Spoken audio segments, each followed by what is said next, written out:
Okay. Awesome. Hey everyone, welcome to another episode, another conversation around 10,000 Fledges. Meg and Ryan are here today. How you doing today, guys? Good morning. Good. Doing well. So the purpose of this, 10-minute or so video is to talk about a certain concept that we have around the Fledge and just explore what that is. So I'm going to put a 10-minute timer. I've got a little hourglass, says 10 minutes on it. I'm flipping that right now. And I'm going to ask Meg and Ryan what they would like to talk about today. Mm-hmm. Cool. So when I first came to the Fledge, one of the things that was really different than other spaces I've been in was the focus on values rather than rules, and even like the chalkboard that I like to see outside with a value written on it sometimes. So I'm curious about what values do you center at the Fledge, and then maybe on a day-to-day basis, how do you see that playing out, values over rules? Okay, so I'll start with just those the core values that we have, and those are very simple but also very abstract, but we'll explore that a little bit.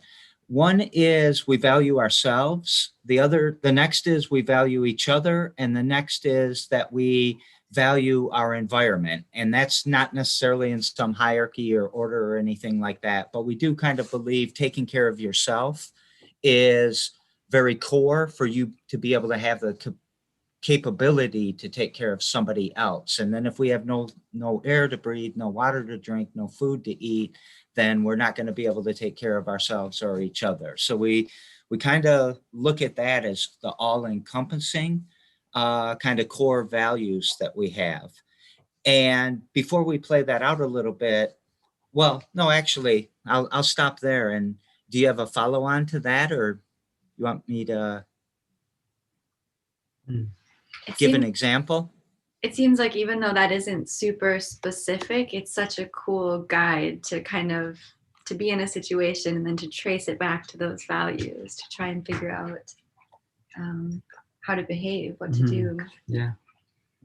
And maybe I can illustrate how we actually, because it is so abstract, values, not rules, how we actualize that, how we implement that.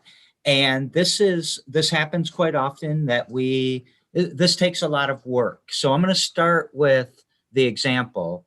And yesterday on a Facebook post, a woman had posted that she's 74 years old. She was coming to the Fledge to get some food from the free stand and the produce, and that another lady reached across her in the food stand, didn't have a mask on, kind of bumped her out of the way. She stepped back and let the lady have her space, kind of cutting her in line. And then the lady was turned on her and it's like, "What's wrong with you, lady?" And so it wasn't kind, it wasn't safe, it wasn't reflective of the experience I would like somebody to walk away from when they are trying to help themselves and help their family. So when I saw that, I told her a couple of things and said we would put a sign up today.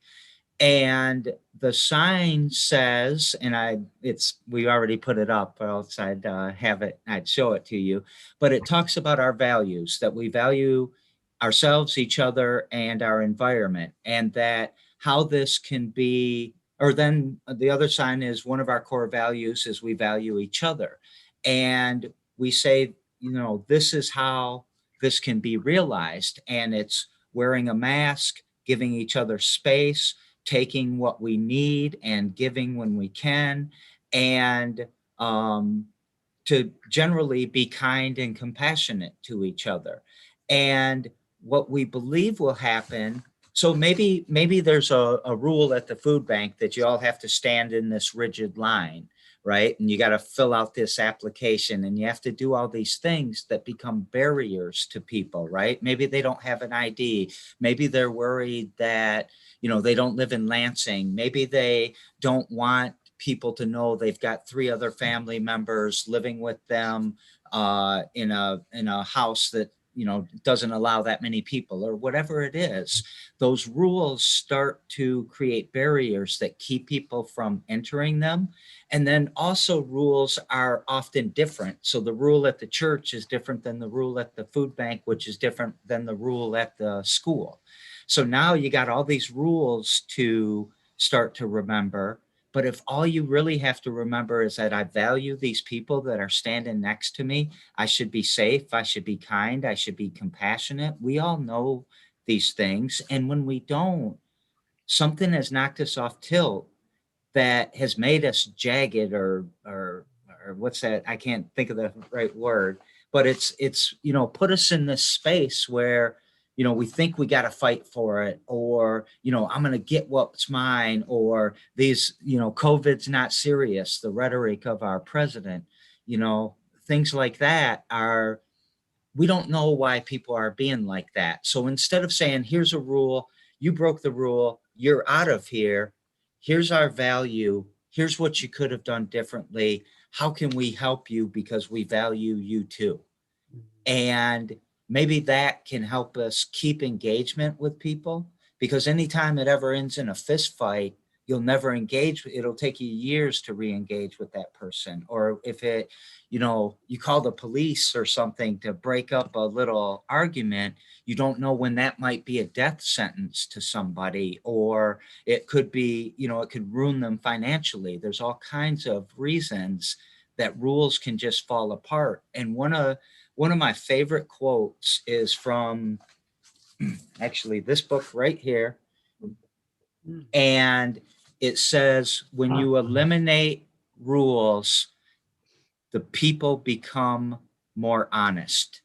Mhm. And rules will often be set up in institutions or systems, and they cause us, whether on purpose or inadvertently, to compete with each other, struggle with each other, get selfish about things.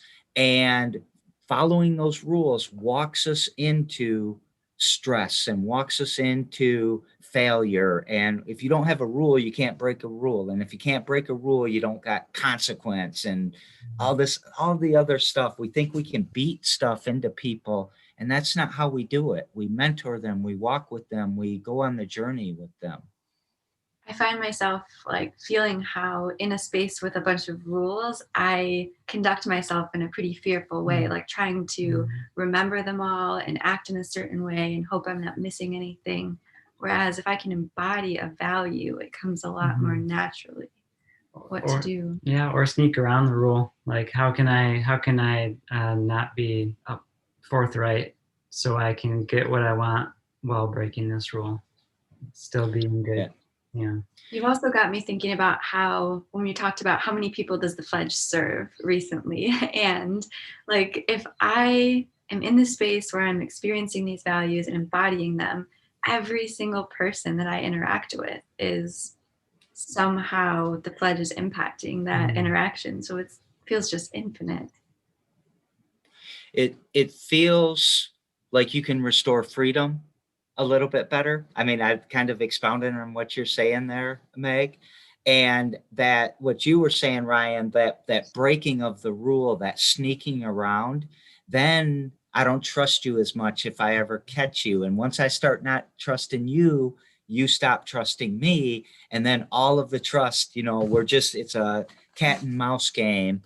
No offense to cat and mouses. We're saying mouses. We're taking that word back on the east side, by the way. What's that? Oh, it's stupid. Let's continue. Okay. Now I'm completely distracted. But I think by doing that, you can go the opposite way. You can trust each other first. You can build that trust where, when you need to be vulnerable, you need people you trust around you. And if you're going to deal with these deep internal issues that you might have, you're going to have to be vulnerable. And you two taught me that. And so trust really creates a spot that is safe and that you can be vulnerable and you can come out on our stage, or you can, say that you want to do a perpetual motion machine without your uncle laughing at you, or you can say that you want to be an artist without your dad saying, no son of mine's going to be an artist. And building that trust, I think, starts by breaking down the barriers, that starts by breaking down the rules, but you have to have something, it seems, at least to me, maybe I'm wrong. And that something, I mean, this gets tough too, because as I'm saying, you have to have something, that's almost sounds like a rule, right? But it seems like you need guidance, like you need something that we share so that we know, don't show up with your 9mm to get food. We're going to be able to handle this just by being kind to each other. So, you go first. Okay, thanks. I think all of us as humans operate with values. I don't think it's something we can get rid of. It's just part of what guides our actions. And so if we're not going to get rid of it, let's be explicit about what they are. Yeah. I also So think I'm going to point out our sand is gone. nice. So we're going to start wrapping up, but I don't want to cut you off, Meg. I think of Erica's work about housing for folks and how she's talked about, like, if you sign a lease full of rules that say if you don't tend to your house, you'll be evicted, versus like there's a why behind it. So if we center the person, then we see they're not tending to their house, we care for them, we help them, we ask them what's going on, versus a rule, just kick them out. So important. Yeah. So do you mind if I end with something that might lead us into next week or the week after that? But it's I'm reading a book called Utopia for Realists, and it's about how we have reached a lot of the utopia that Thomas More dreamt of, at least on the good side. We've almost reached that in our society. So now we need a new utopia. And there's always a constant quest for a utopian, and forget about all the bad stuff that happens in Brave New World and all that. But one of the quotes that I'm reading that I read was, programs for the poor are poor programs. And it really was about how we have to be radically inclusive and give everybody the same chances. And the reason that I'm bringing it up is because even when, I want to break the stigma that free is a bad thing, that universal basic income or universal basic housing or food or shelter or clothing or whatever. I want to start breaking that stigma. We all deserve to be given some resource that is the dividend that America creates in all of its wealth because of all of our hard work. We should be able to have some basic income and let an artist quit their job of some crap job and go do art and all of that stuff. So as we talk about more of the Fledge, I think you're going to hear this as a theme that's emerging out of our chaos. So anything else, guys? No, I'm looking forward to next week. All right, me too. Thank you for coming and watching another episode of 10,000 Fledges. See y'all next week. Thanks, guys.